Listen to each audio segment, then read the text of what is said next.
It was just a love song until the government heard it. The melody was soft, the lyrics were gentle, and the voice that sang it was filled with emotion. No one thought it would cause trouble. No one thought it could change lives. But sometimes, in places where truth is dangerous, even a simple song can become a weapon. It started with a young man named Eli.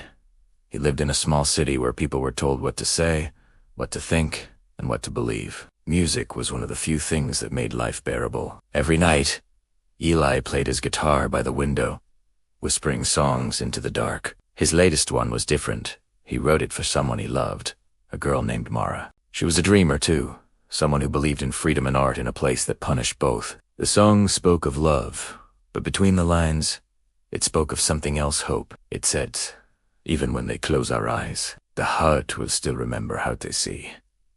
It was a line that touched the soul, but also made those in power uneasy. When Eli first uploaded the song online, it spread faster than he expected. It wasn't promoted, it wasn't backed by any label, it just resonated. People shared it, whispered it, and hummed it in the streets. It became the sound of something forbidden, feeling alive.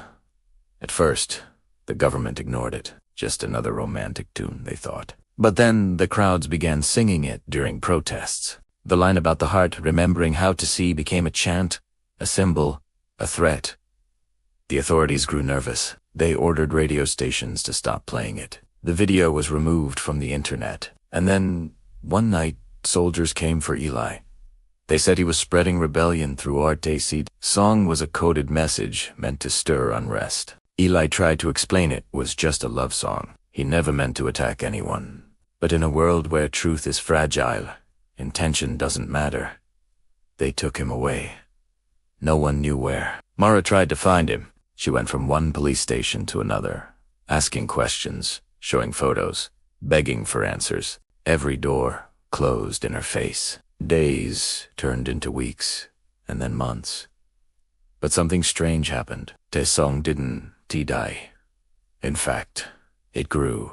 People began singing it quietly in markets, in schools, even in churches. Street musicians played it under bridges, and children hummed it before bed. It had become a symbol of something greater than love, something that could not be arrested. The government tried everything to erase it. They banned the melody. They punished those caught singing it.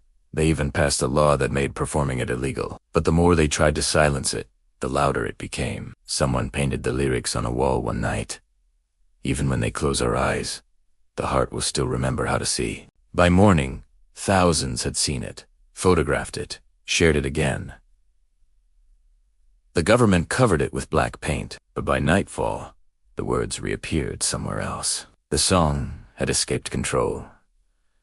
It belonged to the people now. Months later, rumors began spreading that Eli was alive. Some said he was being held in a secret facility. Others claimed he had been released but had disappeared into hiding. Mara refused to give up. She started playing his song in small, secret gatherings, her voice trembling but strong. Each time she sang, someone new joined in. Her quiet defiance became a movement. The authorities called it the song crisis. They arrested musicians, raided homes, confiscated instruments. But it didn't stop, because once a song touches the soul of a nation, you can't kill it. You can only fear it. The people found new ways to share it.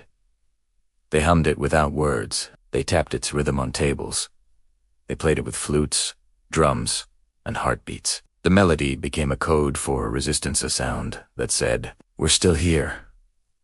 Even those who had never heard Eli's original recording could feel what it meant. It wasn't just about love anymore, it was about truth, loss, and the right to be free. One night, Mara was performing in a hidden room, lit only by candles. Halfway through the song, she noticed someone standing at the back, a thin figure, eyes shadowed by the flicker of light. When the song ended, the figure stepped forward. It was Eli. His face was pale, his body thin, but his eyes burned with quiet fire. He had escaped. The room fell silent. Mara dropped her guitar and ran to him. For a moment, the world stopped. Eli whispered, "They can lock me up, but they can't imprison a song." And everyone in that room began to sing. Their voices were soft at first, then louder, stronger, unstoppable. The sound filled the streets. People opened windows, stepped outside, joined in. The city that had been silent for so long was now alive with music. Soldiers came again, but this time they hesitated. Some lowered their weapons. One of them even sang along. The power that once ruled through fear began to crumble, not through war or violence, but through melody. The government issued new statements, trying to regain control. They said the song was dangerous, unpatriotic, illegal, but it was too late.